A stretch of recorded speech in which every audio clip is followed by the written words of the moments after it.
Always good to talk to Dave Rubin, even under the most difficult of circumstances. You can find the Rubin Report on Rumble and lots of other social media platforms. Dave, what a week. Unbelievable. As we speak, Israeli forces still going house to house to see the extent of the horror that was put on them by Hamas a couple of days ago.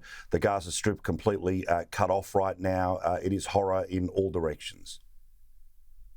Yeah, I mean, look, Paul, I love coming on the show with you every week because we usually joke about stuff and do our 90s references and talk about Seinfeld. But we are witnessing what is at the very least an attempted second Holocaust.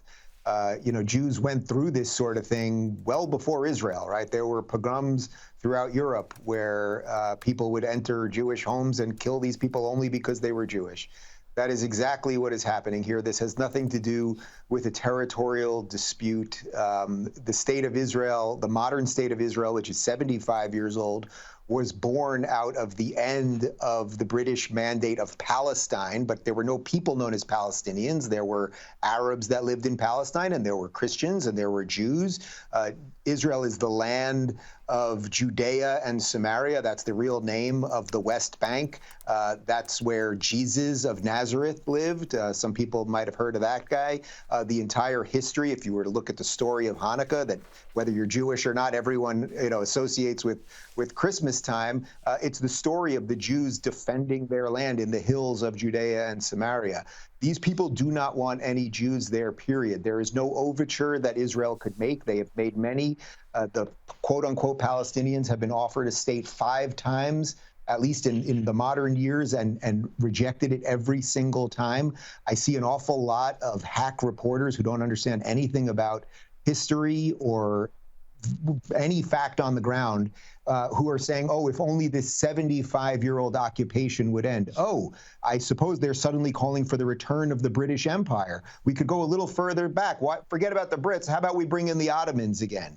It's absolute abject insanity, and the level of destruction, of mayhem. They're actually, as I am sure you have said, and many other people on Sky, and as I've said repeatedly over the last few days, I talk for a living, and there are not words to describe what has gone on here. Beheading of children, raping women in front of their dead husbands' bodies. It is absolutely unimaginable. And from where I sit, Israel has absolutely every right. And it's not just a right, it has an absolute duty to its citizens. And I would actually argue even further to the entire Western world to end Hamas. And then the world is going to have to figure out about the tentacles related to Iran and everything else. But, when I watch these sort of liberal elites, or it's kind of coming, there aren't that many. I'm glad to say, the world has seen the images are so horrific that even the media that usually goes after Israel is pausing at the moment, because women like AOC and Ilhan Omar from our Hamas caucus here in the United States, even they've been somewhat tempered because it's hard to defend the beheading of children. But Israel has every right to do whatever it wants right now. You have a duty to your citizens to protect those people, and no other nation. Just one other thing real quick. If a bomb from Toronto landed in Detroit, America would bomb Mexico. So everyone has a right to do what they see fit to defend their citizens. And, when they said never again after the Holocaust, I think they meant it. No, 100%.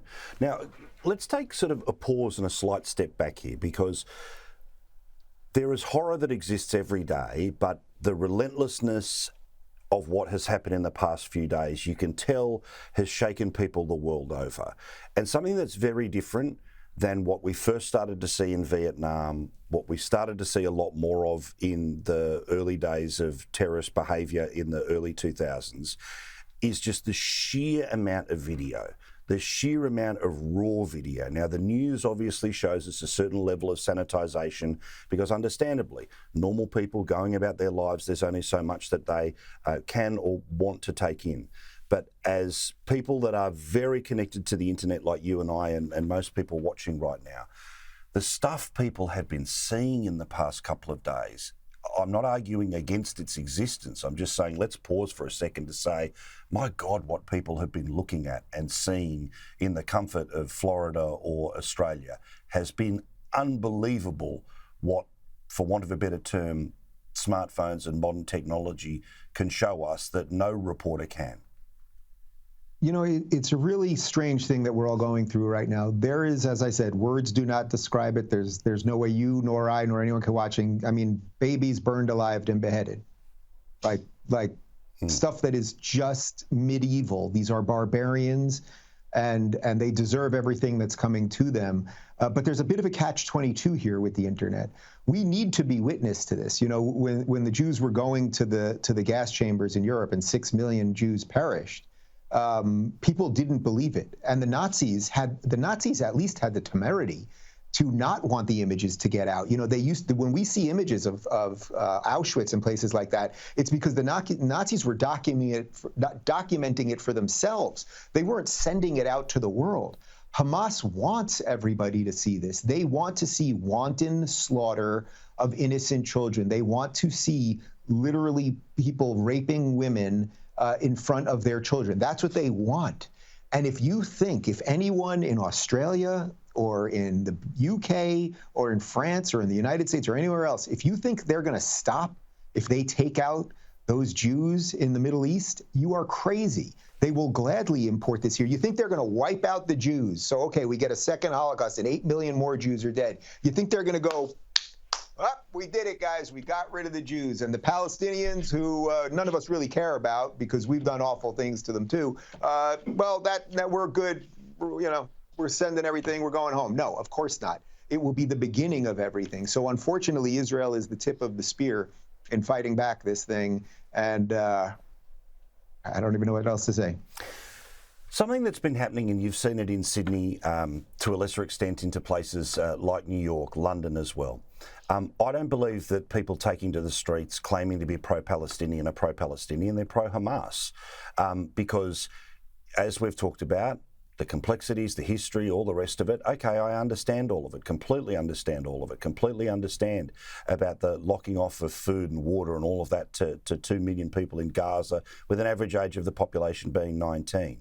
But if anyone took to the streets in the past 4 or 5 days, pretending to be about pro-Palestine, it's just garbage. It's pro-Hamas. And that is frightening, what we saw in Sydney. Frightening.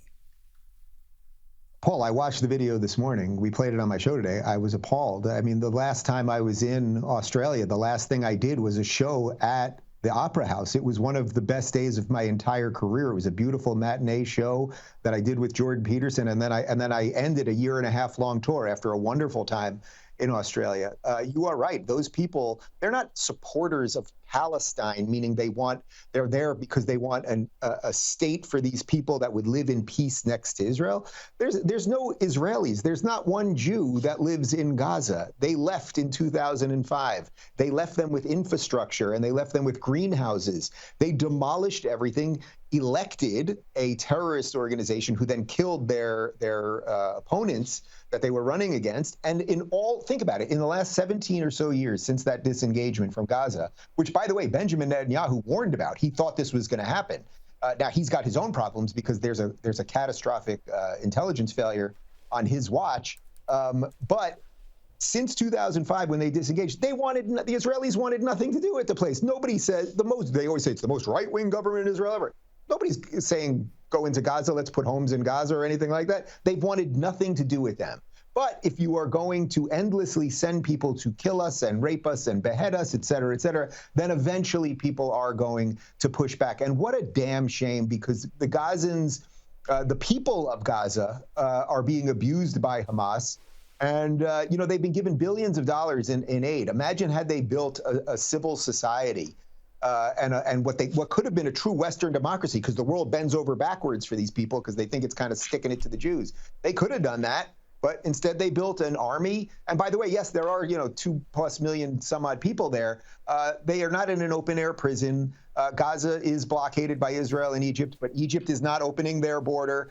These people are clearly well fed. There are luxury hotels there and everything else. They've managed to figure out a way to have a massive army and a lot of young, well fed men who can go in and rape innocent 5-year-old girls. Right now, you're celebrating mass murder, you're celebrating wanton slaughter and everything else. You're not celebrating anyone getting a state in any way. But they always say, oh, it's just about Israel, right? It's just about Israel, those Jews over there. That's what this is about. Except in Sydney at the Opera House, you had what appeared to me to be 500 some odd people, maybe more, you guys may know the numbers, chanting "gas the Jews" and "kill the Jews."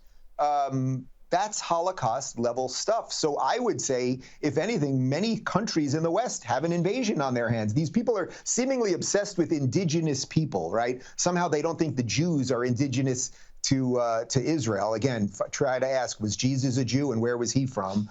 The Jews have been celebrating holidays that go to that land. I was just there 6 months ago for thousands and thousands of years. Every Jew for Passover says next year in Jerusalem, and have been saying that for thousands and thousands of years. But they pretend this is about Israel, and what you have now in your country, I would argue, is an invasion to a certain degree. We have an invasion in America to a certain degree. London, you think these people? It's not that they're just not stopped. Do you think they believe in any of the Western values that you believe in as an Australian? Of course not. Do you think they would gladly overthrow the Australian government if they could and enter whatever it is that their caliphate or whatever? Of course they would. They're telling it to you. So it's that you can say, okay, gas the Jews. There aren't a tremendous amount of Jews in Australia. There are some, but you got a different problem on your hands. 100%. I mean, literally, some of the signs of that protest in Sydney were about the caliphate, were about having everyone live under the most radical version of Islamic law. Also, let's talk about some of the American presidents, both current and former, and their responses in all of this. You can't imagine the world would be anywhere but a better place if somebody other than Biden was in charge. Everywhere from Russia, Ukraine, North Korea, Afghanistan, and now again what's happening in the Middle East. But you're particularly noticing that it took a little while for Obama and Clinton to come out. Yeah, really disappointing by Barack Obama, but not surprising. I mean, I think he's the one really running the American administration at this point. Everyone knows it's not Joe Biden, so maybe it's not Barack Obama, but it's enough of his people. It took him 48 hours to post anything, and then his post on Twitter read like it was from ChatGPT, basically. Kind of said all the right things, and then kind of also said nothing at the same exact time. So that was disappointing. And by the way, he did manage to tweet in those 48 hours, just not about what had happened there. So that was kind of disappointing. Then we've got our Hamas caucus out here with Ilhan Omar and AOC and Rashida Tlaib. And these people, what they do is they wait for all of the slaughter, and then they say, and now we must call for peace, right? So your people are also, you're missing 1,000 of your people and your babies are burned. We should have peace. I mean, it's a complete farce. But again, I would say it's been really heartening, and it's only because of the barbarity of these attacks. It's been really heartening to see good people and good nations stand up and say, you know what, we're behind Israel. Like, sure, we kind of nudge them in the UN and we don't really vote for them. And yeah, we'll take their technology and whatever, they're not really threatening us like some of the other people that we're in bed with.